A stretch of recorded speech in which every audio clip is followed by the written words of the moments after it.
სუნთქვა, ღრმა და ნელი სიტყვა.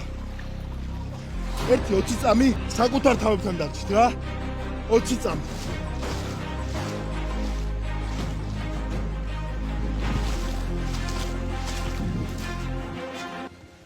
ახლა ეს ყველა ადამიანი პირობას ვდებ, რომ ყველაზე ბედნიერები არიან, მათ შორის მეც. ამ მომენტში რჩები აქ, აწმყოში და სხეულსაც საშუალებას გააკეთოს ის, რასაც ევოლუციურად ყოველთვის აკეთებდა, გადაერჩიო საკუთარი თავი ნებისმიერ პირობებში.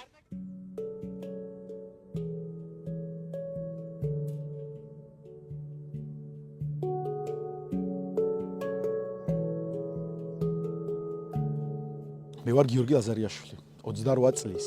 3 წელია უკვე რაც საქართველოში არ ვცხოვრობ, სასწავლებლად წავედი, ვცხოვრობ ესტონეთის ქალაქ ტალინში, სადაც გარემო არის ისეთი, რომ მუდმივად არის მზის სხივების ნაკლებობა და არის ძალიან დეპრესიული გარემო. კვლევებითაც დასტურდება, რომ ფინეთი არის ყველაზე ბედნიერი ქვეყანა, ფინეთი და ესტონეთი გეოგრაფიულად ძალიან ახლოს არის და იგივე ვრცელდება ესტონეთზეც. ადამიანები ყოველთვის კითხულობენ, რა იყო მათი ბედნიერების საიდუმლო მიუხედავად ესეთი ამინდის და ესეთი გარემოსი. და მეც ესეთი კითხვა გამიშთა თავის დროზე. როცა უფრო სიღრმეში ჩავედი ამ საკითხში, მივხვდი რომ ადამიანები საუნა და ცივი წყლის თერაპიის მონაცვლეობით იყვნენ ძალიან ბედნიერები, მენტალურად გაწონასწორებულები და რაღაცნაირად ეს შფოთვებისგან და სტრესისგან სრულიად დაცლილები.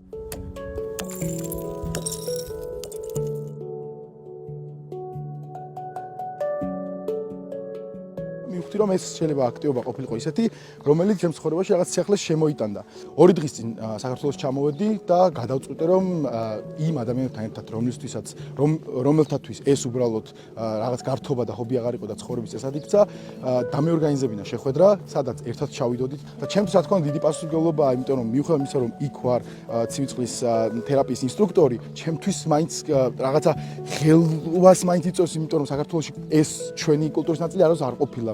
ეს სიცივეზე იმდან სტერეოტიპები არსებობს, რომ ყოველთვის მეც რაღაცა ოჯახთანაც მქონდა რაღაც გარკვეულწილად რაღაცნაირი თავიდან გაუგებრობა, რომ რა გაცივდები, ნუაკეთებ და უკვე 3 წელი არ გავცემლო საერთოდ. ზოგადად ყველა საიდანღაც ვიწყებთ და იმ ადამიანებისთვის, ვისაც შეიძლება ინტერესი გაუჩნდეს და მით უმეტეს გამოცდილება შეიძლება არასდროს ჰქონდეს ცივ წყალთან შეხების, არსებობს ის წესები, რომელიც აუცილებელია რომ ადამიანმა გაითვალისწინოს. პირველ რიგში, ყველაზე უსაფრთხო არის რომ ეს სახლის პირობებში დაიწყოს. ადამიანები არ უნდა გაუთამამდნენ ესეთ ექსტრემალურ პირობებს. ჯობია რომ სახლის პირობებში წინ არაფერი არ უდგას, ცხელი შხაპის შემდეგ 10 წამით ცივზე გადართვას. ესეც იმ შემთხვევაში თუ რაღაც პათოლოგიები და გულსაყრელ დაავადებები არ აწუხებს ადამიანს.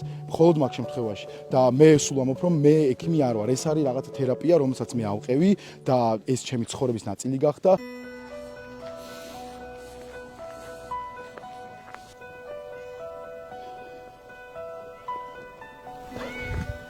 კაცების მენტალური ჯანმრთელობა არის ძალიან მნიშვნელოვანი, რომელიც როგორც წესი ხშირად არ ექცევა სათანადო ყურადღება და კაცების მენტალური ჯანმრთელობა კიდევ პირდაპირ კავშირშია მათ ემოციების გამოვლინებასთან, აგრესიასთან. და ამის მერე უკვე არც აგრესია გაქვს, არც ბრაზი გაქვს, შინაგან სიმშვიდეს პოულობ. უფრო მეტად გარე სამყაროზე მეტად უკვე ყურადღება შინაგან სამყაროზე გადაგაქვს და ეს ჩელენჯიც ისეთია, რომ არავის არ ეჯიბრები. აქ მხოლოდ საკუთარ თავს ვეჯიბრები და ამიტომ უბრალოდ საკუთარ თავთან მაქვს და ამის მერე არ მრჩება არანაირი იმის რესურსი, რომ გარე სამყაროზე რესურსი ვხარჯო იმის, რომ ვიღაცას ვეჩხუბო. მე ეს ტიტანური სიმშვიდეც მოაქვს ამ პროცესს. პირველად როცა დავიწყე ზოგადად ბალტიის ზღვაში ცურვა, იყო რა თქმა უნდა ეიფორია, სირთულე და ძალიან ბევრ ემოციური ფონის ცვლილებასთან იყო დაკავშირებული და მივხვდი რომ ეს უბრალოდ ფიზიკური და მენტალური კი არა, უკვე რაღაცა სულ სხვა პროცედურა იყო. და შემდეგ დავიწყე უკვე თეორიული კვლევა ამის. და მივედი ვიმ ჰოფამდე, რომელიც არის აისმენი, ამის გამო ზუსტად დაერქვა ჩემს კონტენტსაც ქართველი აისმენი, იმიტომ რომ არის გარკვეულწილად იმ ადამიანის გზის გაგრძელება საქართველოში, ეს ადამიანი ამტკიცებდა ძალიან ბევრ კლინიკურ ექსპერიმენტებში, რომ სიცივეს, შიმშილს და ფიზიკურ აქტივობას შეუძლია ჩვენი როგორც ფიზიკური, ისე მენტალური მდგომარეობის ცვლილება. და ზუსტად ესეთ პერიოდში ვიყავი, მით უმეტეს ახალგაზრდა ჯანიანი ადამიანი, როცა ცდილობს რაღაც ახალი გამოწვევები იპოვოს, მივხვდი რომ ცივი წყალი და სიცივე იყო ჩემი ყველაზე მთავარი გამოწვევა. და დავიწყეთ სხვადასხვა ოკეანეებში და ზღვებში, ჩრდილოეთ პოლუსში სიარული და ესეთი გამოცდილების მიღება და ბოლოს მივადგეთ ლაპლანდიას. სადაც საშუალოდ მაშინ როცა ადამიანები სანტა-კლაუსისკენ მიიჩქაროდნენ, ჩვენ ჩაუშხულეთ სანტა-კლაუსს და წავედით ჩრდილოყინულოვან ოკეანეში. გადავწყვიტეთ რომ ერთ-ერთი შენაკადი სადაც იყო ოკეანის, იქ ამოგვეჭრა, გაყინული შენაკადი იყო და იქ ჩავსულიყავით საუნის და ყველანაირი გათბობის საშუალებით გარეშე და იქ ზუსტად ვამბობდი და ყოველთვის ვიმეორებ ხოლმე რომ იქ ადამიანები როცა ხედავენ სიცივეს, იმათთვის არის დაბალი ტემპერატურა, სიცივე და გავსაზის პირობები და ჩემთვის ეს მენტალურ ომად იქცა. და მანდ უკვე პირადად შევიგრძენი, რას ნიშნავდა -28 გრადუსში საკუთარი სხეულის და სისხლის მოძრაობის და ზოგადად ჯანმრთელობის იმედად დარჩენა და რა თქმა უნდა მენტალური კონტროლი ამ მდგომარეობის ამ პროცესმა დამანახა ის რომ ყოველ ეტაპზე იყო რაღაც სირთულეები რომლის გადალახვაც მე ძალიან სიამოვნებდა და უკეთეს ადამიანად მაყალიბებდა ჩემი აზრით. ამიტომ ჩემი თავარი მიზანიც არის ის რომ ადამიანებს გაუზიარო ის გამოცდილება რაც მე მივიღე.